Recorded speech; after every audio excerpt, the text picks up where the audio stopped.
Hello fellow humans and welcome to the shop review of this week, because obviously a lot of things are in the shop now. I've already made 5 videos about them, so I don't want to make extra ones. Let's have a look. Obviously with the individual offers, you have this bundle for 35k, which is a rip-off, and that says it mildly. Any form of crates are always bad. Don't think I still have to tell you that. Why would you want this? I mean, it's a meme tank, really. It's nice that they added this, like, checkmark thing that you already have it. That's cool. However, these are both very... The IS-2SH is an absolutely horribly miserable tank, and the IS-2 is meh, pretty much, and it's also tier 7, so you don't want to do that. Now, Kyler made a video on that. You can check that out if you want. Same with the G-Saw. Now, the KB5, this is one of the 5.5k bundles, and the KB5 is a relatively solid vehicle for what it is. Now, it's not amazing. However, it is fine. It has decent mobility. It has a decent gun. It has well enough armor at 7 degrees of gun depression. So this can be a pretty good offer, because most of these 5.5k offers with the older premiums, they're relatively solid, except for something like an IS-6. However, a KB5, a Yak T-88, a T-34, they can still hold up quite well. And for that price, with this bundle, that is a pretty solid deal. Unfortunately, the times 5 XP are useless because they only apply to the tank. Now, Premium Pass is always a good idea if you play a lot. If you don't play a lot, obviously you don't get it. These two, again, no, not really. And the Badger, again. If you like it, you have to like it to get this kind of vehicle. I personally would never ever recommend something like this. However, it works if you know what you're doing with it. And at that point, whatever. Now, let's go into the resources a bit, because we have the credits here. And you would be stupid to spend gold on credits, unless you absolutely have to. There is absolutely no reason to ever do that. 15k gold for 6 million credits. That is a tier 10 with equipment right here that you're buying with a 10 million. You know, that's a bit of a bad idea, and I definitely wouldn't do that at all. Bundles like these, they work most of the time. They're not bad, you know, something like this to stock up on your stuff.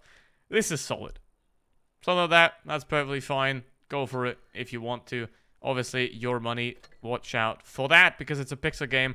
When Wargaming shuts down the servers, you have nothing left of it. So make sure to make your money worth it. That's as much for the tanks right here.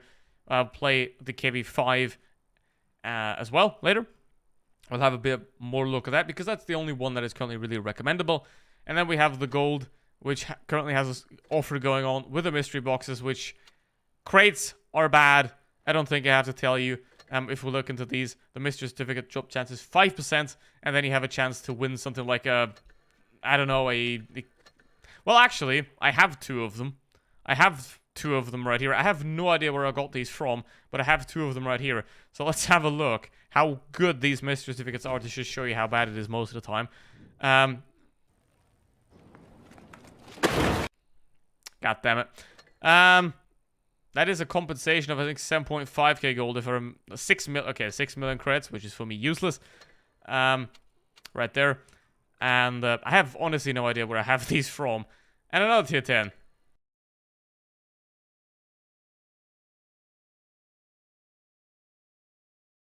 I have no idea where I have these crates from, I'm telling you. But these, collect them all. They're the worst crates really in the game, and I definitely should stay away from them. But the mystery certificates, they're not good either. Most of the time, you're going to get a tier 5 or a tier 6. So, don't recommend that at all. Okay, now this thing also popped up. These are cheap, yes, but unless you truly want the tank for the looks, none of these tanks, except the Lupus, are actually any competitive. So, ignore these prices down here. Again, it's a marketing trick. However... none of these are actually that good. The Lupus maybe, the other 3, and the Vulcan, pretty horrible. Even the Lupus is not that great. If you really if you need a lot of premium tanks and a lot of variety, I mean, sure, whatever, but I wouldn't recommend this. It's a lot of tanks for a pretty cheap price, but they're all tier 7s and most of them suck. So, decide for yourself. Yeah, here we go with the KB5, and it's very big and very heavy, so you can ram pretty well with it, which is a nice thing to have. What is not a nice thing to have is tank ranks. If you're above level 1, you're doing it wrong. don't equip the tank ranks and complain about them as much as possible. If you want to. That's what I would do. Because they're miserable. They're absolutely not what it should be, what they should have done with the Marks of Excellence. This is not what the community wants. And tell Wargaming that as well. Now, unfortunately, the Pantera is going to the wrong side of the map, which is very sad to have. And what do you think about the new gun sounds? Are they better? Are they worse? I mean, some of them are good, in my eyes. Some of them are good. Some of them, like this one, are absolutely horrible. Now, obviously, the enemy team is very concentrated. They're doing it right. You know, they're focusing together on the same side. Meanwhile, we have a Pantera and a Tiger doing that. So, let's see what we can do here. Maybe can take out the pilot before the Progetto goes down. There we go. Beautiful. The enemy Progetto is up there somewhere, so we're gonna have to watch out for that. Obviously, the KV-5 is pretty sturdy. It has a okay-ish enough gun. Obviously, it's a super heavy tank, so the gun's not the main focus. It's more about the armor. And if you know how to wiggle this thing, you can get plenty and plenty of balances of this tank. And in terms of mobility, it's okay-ish enough. Obviously, nothing special, nothing outstanding, but it works well-ish enough. Now, let's try and push these two guys. Obviously, what you want to do is you want to isolate enemy tanks. You want to always have an advantage, because if you're fighting 3v1, that guy has no chance. And then, obviously, on the contrary, you also want to get yourself not in a situation where you're fighting against multiple tanks at the same time. And now, let's see. Löwe should be pretty easy to get rid of. I have no idea what that Pantera is doing. Let's get rid of Löwe. This gun sounds like very aggressive ping pong. I don't like it. But let's see what we can do now. Over here, we just... Okay, that guy's not gonna pose a threat at all. God damn it. Get the kids back in school. It's sad to see, yo. It's sad. Alright, now. Progetto, is he running away? No, he's not. He's not running away. That's 400 damage. See if we can get 3k. That'd be an okay result, I think. And, now, he's gonna get smashed, is he?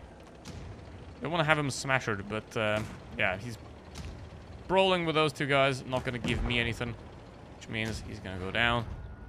And yeah, smasher got him. KB5, solid vehicle, worth getting. Other than that, there's nothing really good in the shop except those big bundles that have a bit of everything in them.